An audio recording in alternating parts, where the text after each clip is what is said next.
Di Makkah itu ada satu pasar namanya Pasar Ukaz. Kalau di Pekanbaru ada namanya Pasar Senapelan, pasar bawah. Di Pasar Ukaz itu setiap tahun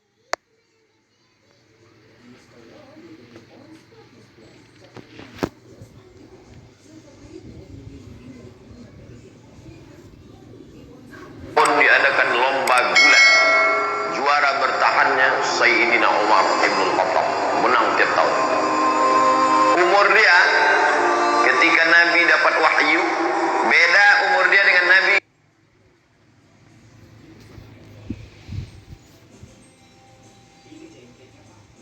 20, bedanya 13 tahun. Kalau Abu Bakar sama Nabi bedanya 2 tahun.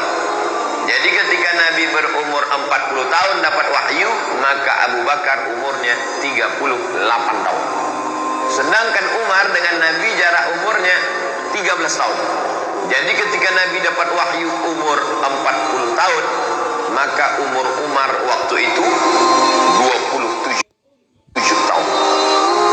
27 kalau sekarang ya masih anak muda lah. Selesai S1 23, ambil S2 3 tahun 26, kemudian sedang S3 semester 2 27 tahun. Anak muda sedang segar-segar. Itulah dia Umar bin Khattab, pemenang juara gulat bertahan. Maka ini Umar bin Khattab, Nabi ingin betul supaya dia ini masuk Islam.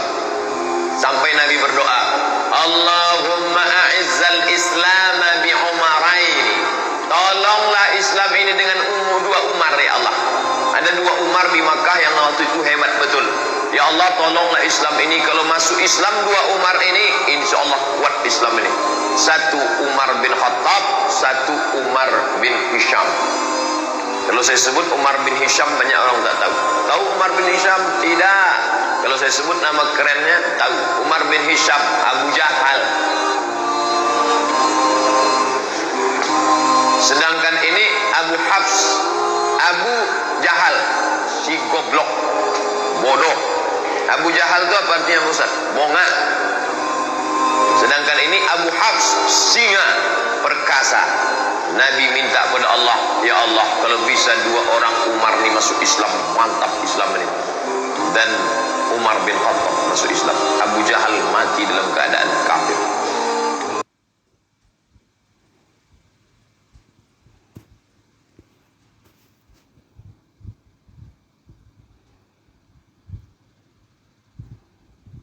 Tapi masuk Islamnya tak cepat, lama.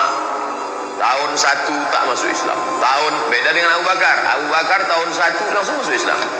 Tahun 2, tahun ke-6 baru dia masuk Islam. Dia memusuhi Islam. Siapa yang masuk Islam, ada budak dia, hamba sahaya dia masuk Islam, habis disiksanya. Lalu kemudian pernah satu hari dia mau membunuh Nabi Muhammad. Keluar dari rumah, dicabutnya pedang. Jumpa sama kawannya. Kau mau kemana Umar? Aku mau memancung kepala Muhammad.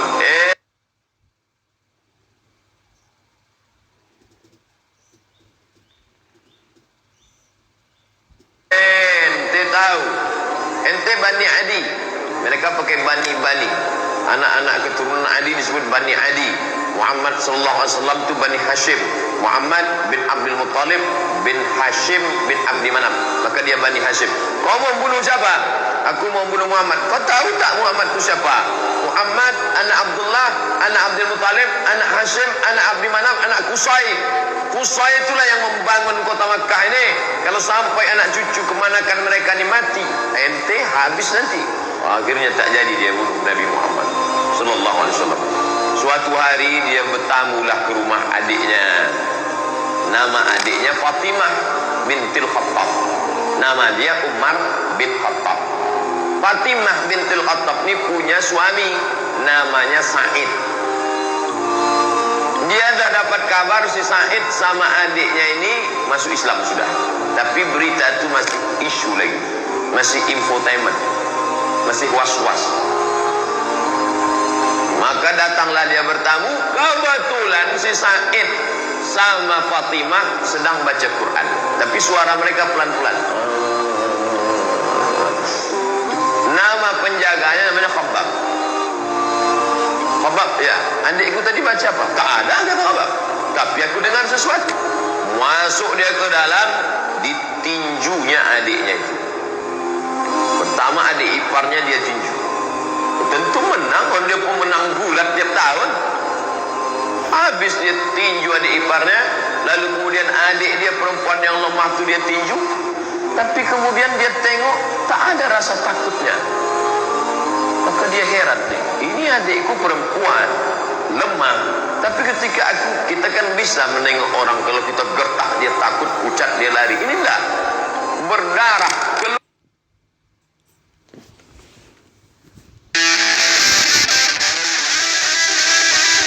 dulu bola plastik merek keluar darah dari wajah Fatimah bintul Khattab, tapi dia tak takut. Maka Umar mengaku setelah dia masuk Islam, baru dia ngaku. Apa kata dia? Kata dia, sya'urtu bid-du'fi lamma ra'aitu dama kharaja min wajhiha. Aku tiba-tiba merasa diriku lemah ketika aku tengok darah keluar dari wajah. Jadi saudara-saudara kita yang nampaknya lesu, lemah, tapi dikuatkan oleh Allah, dikuatkan malaikat, maka orang-orang yang merasa diri hebat itu merasa lemah dalam dirinya. Ini terjadi pada Sayyidina Umar bin Khattab. Dia menang, juara gulat bertahan tiap tahun, badannya kekar, kokoh. Adiknya ini perempuan lemah, ketika dia tinju sampai berdarah, tapi tak ada rasa takutnya. Ternyata Umar yang kuat itu, dia rasa dalam dirinya, kok tiba-tiba aku merasa lemah. Lalu kemudian dia tarik kertas dari tangan adiknya itu. Apa yang sedang kau baca ini? Betullah ternyata kabar yang kudengar selama ini, kalian sudah suami istri masuk Islam, ya. Ini rupanya kalian ikut Muhammad. Aku memusuhi orang, adik iparku dan adik kandungku sendiri sudah ikut Muhammad sallallahu alaihi wasallam. Ditariknya. Apa kata Fatimah? Fatimah adik dia, Fatimah bintul Khattab. Ya Umar ibn al-Khattab, innaka najasun bisyirkika. Dengan mulut berdarah dia katakan, hai Umar bin Khattab, engkau najis karena kau syirik. Bukan dia takut, ada kekuatan dalam dirinya. Umar yang sedang down, sedang rasa lemah, menengok adiknya tegar, malah kata-katanya, innaka najasun, kau najis karena kau syirik, maka kau tak layak, la yamassuhu illa tahirun. Tidak ada yang layak memegang lembaran ini. Waktu itu belum ada Quran 30 juz. Jangan bayangkan Umar memegang besar begini. Udah, lembaran-lembaran, suhuf namanya, lembaran, selembar-lembar. Ada ditulis di tulang onta, ada ditulis di pelepah korma, ada ditulis di batu-batu.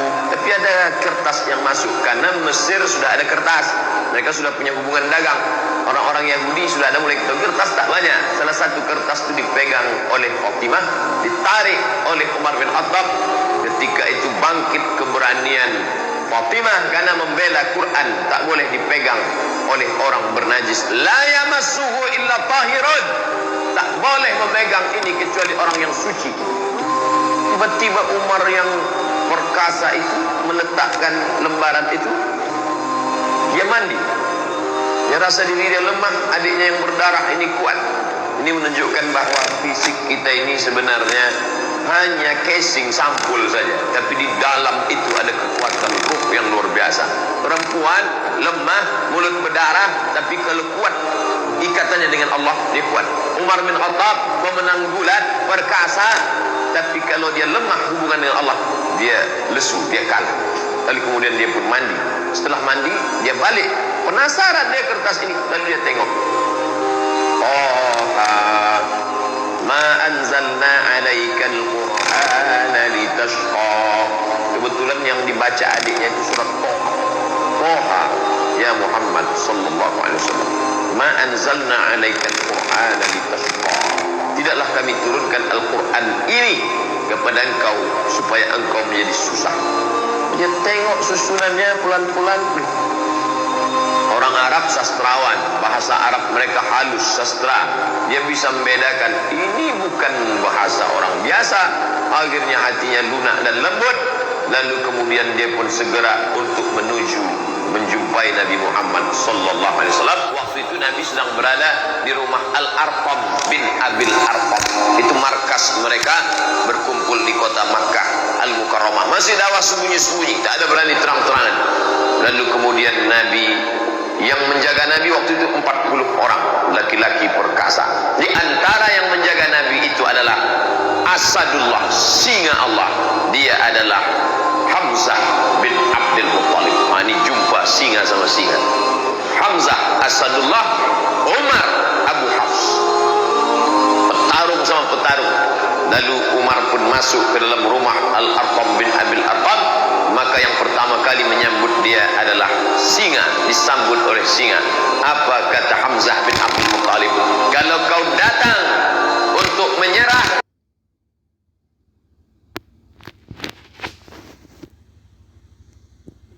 Assalamualaikum, brothers and sisters. Behind me on the other side of this water is Myanmar. We are on the border where the Rohingya have been arriving. kami terima engkau. Tapi kalau kau datang untuk membunuh Muhammad, qatalnaka bisayfik, kami akan bunuh engkau bukan dengan pedang kami. Kami bunuh engkau dengan pedang engkau sendiri.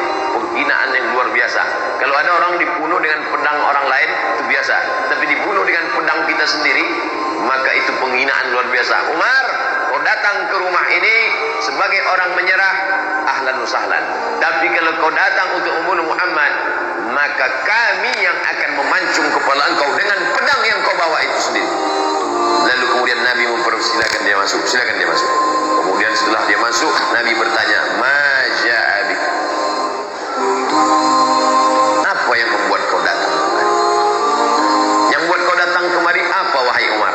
Waktu itu Umar menjawab, "Ji'tu li'u'mina bika, ji'tu li'u'mina billah wa bika wa billadzi unzila ilaik." Aku datang untuk percaya kepada Allah, percaya kepada engkau bahwa engkau Rasulullah, dan percaya kepada apa yang diturunkan kepada engkau yang tadi baru saja kubaca di tangan adikku bernama Fatimah binti Al-Khattab. Dia Umar bin Al-Khattab.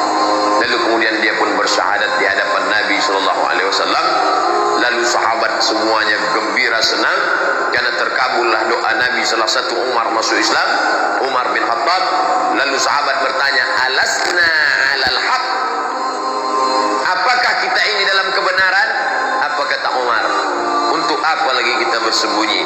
Maka sejak itulah orang berani membaca Quran dengan suara jahar.